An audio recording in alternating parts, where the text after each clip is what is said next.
Vladimir Putin আর পশ্চিমা বিশ্বের মধ্যে যে ক্ষমতার লড়াই আমরা আজ দেখছি, এর শুরুটা ঠিক কোথায়? এর শেকড় আসলে কতটা গভীরে? উত্তরটা পেতে হলে আমাদের ফিরে যেতে হবে অনেক পেছনে, একেবারে দ্বিতীয় বিশ্বযুদ্ধ ছায়ের কাছে।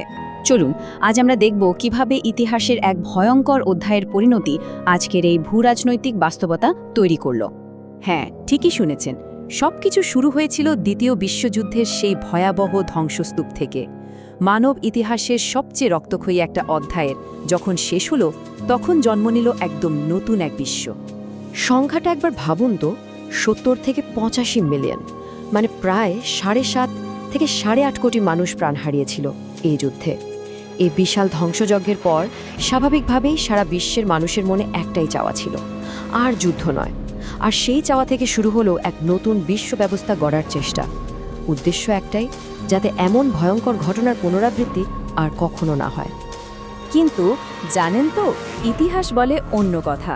প্রায়ই দেখা যায় একটা যুদ্ধের শেষই আসলে আরেকটা নতুন সংঘাতের বীজ বুনে দেয়। দ্বিতীয় বিশ্বযুদ্ধের পর ঠিক তাই হলো। গোটা পৃথিবীটা যেন দুই ভাগে ভাগ হয়ে গেল, একদিকে মার্কিন যুক্তরাষ্ট্র আর অন্যদিকে সোভিয়েত ইউনিয়ন। এই দুই নতুন পরাশক্তি, আর তাদের মধ্যে শুরু হলো স্নায়ুযুদ্ধ, বা আমরা যাকে বলি কোল্ড ওয়ার। এরপর তো সোভিয়েত ইউনিয়ন ভেঙেই গেল। রাশিয়া তখন একরকম বিশৃঙ্খল, দিশেহারা। আর ঠিক সেই সময়ে দেশটির ক্ষমতার কেন্দ্রে এলেন একজন নতুন নেতা। পণ করলেন রাশিয়ার হারানো গৌরব ফিরিয়ে আনবেনই। সময়টা ছিল ১৯৯৯ সাল। রাশিয়ার প্রেসিডেন্ট বরিস ইয়েলসিন তখন বেশ অসুস্থ, ক্লান্ত। তিনি তার জায়গায় নিয়ে এলেন ভ্লাদিমির পুতিনকে। কে এই পুতিন? সাবেক কেজিবির একজন অফিসার, যাকে তখন খুব কম মানুষই চিনত, মানে প্রায় অখ্যাত একজন।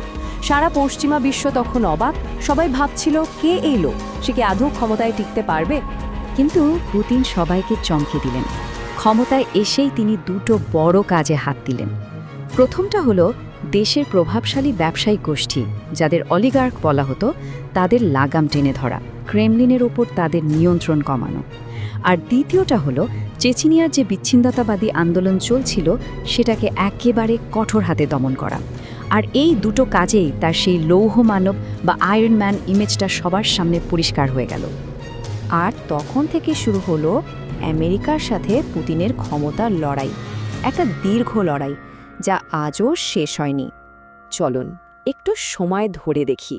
বিল ক্লিন্টনের সময়ে সংঘাতটা ছিল মূলত ন্যাটোর পূর্ব দিকে বিস্তার নিয়ে। এরপর এলেন জর্জ ডব্লিউ বুশ।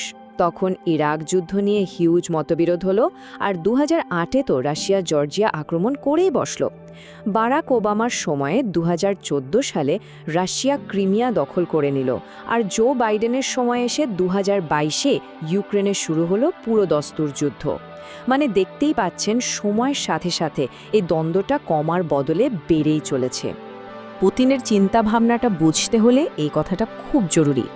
২০১১ সালে যখন লিবিয়ায় গাদ্দাফির পতন হলো, তখন পুতিন একটা বিষয় নিয়ে বেশ চিন্তিত হয়ে পড়েন। তার মনে হলো পশ্চিমা বিশ্ব আসলে রেজিম চেঞ্জ বা সরকার পরিবর্তনের একটা খেলা খেলছে। প্রথমে ইরাক, তারপর লিবিয়া, এরপর টার্গেট হতে পারে রাশিয়ার কোনো বন্ধুরাষ্ট্র, যেমন ধরুন সিরিয়া। আর ঠিক এই ভয়টাই কিন্তু পরে সিরিয়াতে রাশিয়ার সামরিক হস্তক্ষেপের একটা বড় কারণ হয়ে দাঁড়িয়েছিল। আচ্ছা, পুতিনের সময়ে কিন্তু শুধু ক্ষমতার লড়াই বদলায়নি, যুদ্ধের ধরনটাও আমূল বদলে গেছে। এখন আর আগের মতো শুধু সেনাবাহিনী নামিয়ে দিলেই যুদ্ধ হয় না। মানে দ্বিতীয় বিশ্বযুদ্ধের মতো মুখোমুখি লড়াই এখন খুব কমই দেখা যায়। এর বদলে চলে এসেছে হাইব্রিড ওয়ারফেয়ার। এটা আবার কি জিনিস? এখানে সবকিছুই যুদ্ধের অস্ত্র, যেমন অন্য দেশকে দিয়ে যুদ্ধ করানো, যেটাকে বলে প্রক্সি ওয়ার, আছে সাইবার অ্যাট্যাক, অনলাইনে ভুয়া খবর বা ডিসইনফরমেশন ছড়ানো, এমনকি অন্য দেশের নির্বাচনেও হস্তক্ষেপ করা। এর সবচেয়ে বড় উদাহরণ ২০১৬ সালের মার্কিন নির্বাচনে রাশিয়ার হস্তক্ষেপের যে অভিযোগ উঠেছিল, সেটাই। ২০২২ সালে ইউক্রেনে যে আক্রমণটা হলো, ওটা কিন্তু হঠাৎ করে হয়নি। এর জন্য মঞ্চটা তৈরি হচ্ছিল বেশ কিছুদিন ধরেই। দেখুন কিভাবে হলো। প্রথমে রাশিয়া ইউক্রেন সীমান্তে প্রায় ১.৫ লাখ সৈন্য জড়ো করল। এরপর পুতিন একটা লিখিত গ্যারান্টি চাইলেন যে ইউক্রেন কোনোদিনও ন্যাটোতে যোগ দেবে না। বাইডেন প্রশাসন সেই দাবিটা সোজাসাপটা নাচ করে দিল। আর তারপরেই ২৪শে ফেব্রুয়ারি রাশিয়া পুরো দমে আক্রমণ শুরু করে দিল। তবে পশ্চিমা বিশ্ব কিন্তু এর জবাবে বসে থাকেনি। রাশিয়ার ওপর চাপানো হলো নজিরবিহীন অর্থনৈতিক নিষেধাজ্ঞা। তাদের $300 বিলিয়ন বেশি বৈদেশিক রিজার্ভ ফ্রিজ করে দেওয়া হলো, আর ইউক্রেনকে দেওয়া শুরু হলো জ্যাভলিন আর হেমার্সের মতো সব আধুনিক অস্ত্র। কিন্তু এখানে একটা মজার ব্যাপার ঘটল। পুতিন চেয়েছিলেন ন্যাটোকে দুর্বল করতে, তাই না? কিন্তু তার এই আক্রমণের ফল হলো ঠিক উল্টো। ফিনল্যান্ড আর সুইডেনের মতো দেশও ন্যাটোতে যোগ দিয়ে জোটটাকে আরও শক্তিশালী করে ফেলল। তো বোঝাই যাচ্ছে এই লড়াইয়ের গল্পটা এখনও শেষ হয়নি।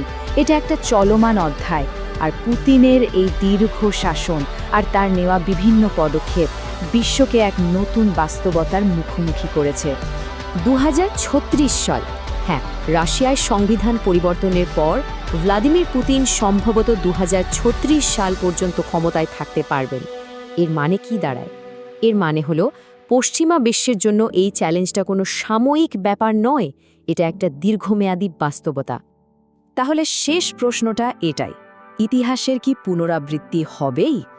দ্বিতীয় বিশ্বযুদ্ধের পর একটা নতুন শান্তিপূর্ণ বিশ্ব ব্যবস্থার যে স্বপ্ন দেখা হয়েছিল, সেটা কি তাহলে হারিয়েই গেল, নাকি আমরা এক নতুন ধরনের মেরুকরণের দিকে এগিয়ে যাচ্ছি?